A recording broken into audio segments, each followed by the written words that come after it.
നമ്മൾ നേരത്തെ പറഞ്ഞല്ലോ SK അവിടെ ഫോർട്ട് വെച്ച് പരേഡ് ഗ്രൗണ്ട് നിറഞ്ഞു കവിഞ്ഞു, പോലീസ് അവിടെ ഗേറ്റ് അടച്ചു. അപ്പൊ അജീഷ് ജയകുമാർ അവിടെ നമുക്ക് വിവരങ്ങൾ നൽകാൻ ചേരുന്നുണ്ട് തത്സമയം.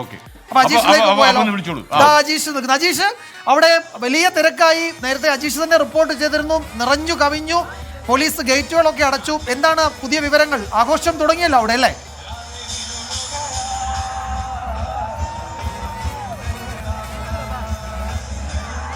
വിജയേട്ടാ, ഇതേപോലെ നമ്മുടെ ഈ ഫോർട്ട് കൊച്ചിയിലെ ഏറ്റവും പ്രധാനപ്പെട്ട ആഘോഷം നടക്കുന്നത് ഈ പരേഡ് ഗ്രൗണ്ടിലാണ്. ഇവിടെ ഇപ്പോൾ ആളുകൾ നിറഞ്ഞ് കവിഞ്ഞു കഴിഞ്ഞു.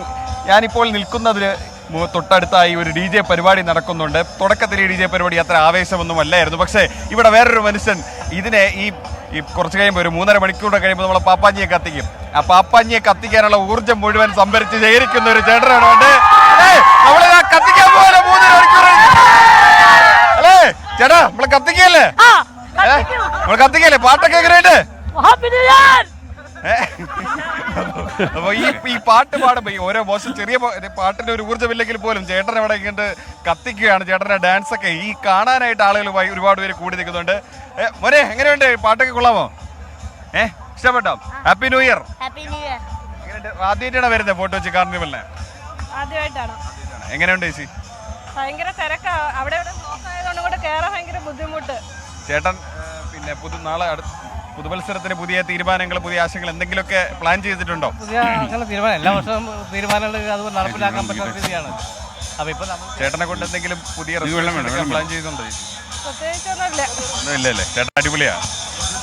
അപ്പം SK, ഇതേപോലെ നമ്മൾ ഈ ഗ്രൗണ്ട് നിറയെ ഏകദേശം 40,000 പേര് നിറഞ്ഞ് കവിഞ്ഞു നിൽക്കുന്ന ഒരു ഗ്രൗണ്ടാണ്. ഈ ഗ്രൗണ്ടിന്റെ ഓരോ അണുവിലും അവർ ആഘോഷിക്കുകയാണ് പുതുവത്സരം.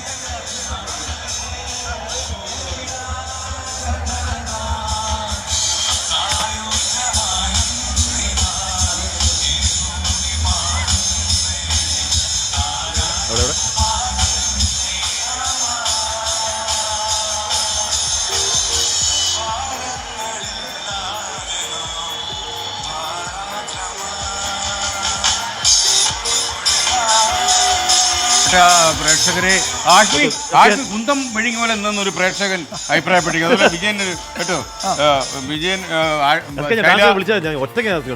ശൈല വർഗീസ് പറയുന്നത് വിജയകുമാർ എന്താ ഡാൻസ് കളിക്കാൻ. അപ്പൊ വിജയൻ ഡാൻസ് കളിച്ച് പരിചയമുണ്ടോ? എനിക്കത് സംശയം. മണിയുടെ സ്റ്റുഡിയോ ചെന്നാലേ ഡാൻസ് ഒരു 120 അടി നീളമുള്ള ഒരു സ്റ്റേജ് ഉണ്ടെങ്കിൽ നമുക്ക് അല്ലേ ഡാൻസ് ചെയ്യും. അപ്പൊ വിജയകുമാറിന്റെ ഒരു അസുഖം മനസ്സിലായല്ലോ, വലിയ നീളമുള്ള നാഷണൽ ഇറങ്ങുന്ന അപ്പോൾ ഡാൻസ് ചെയ്തു പോകും.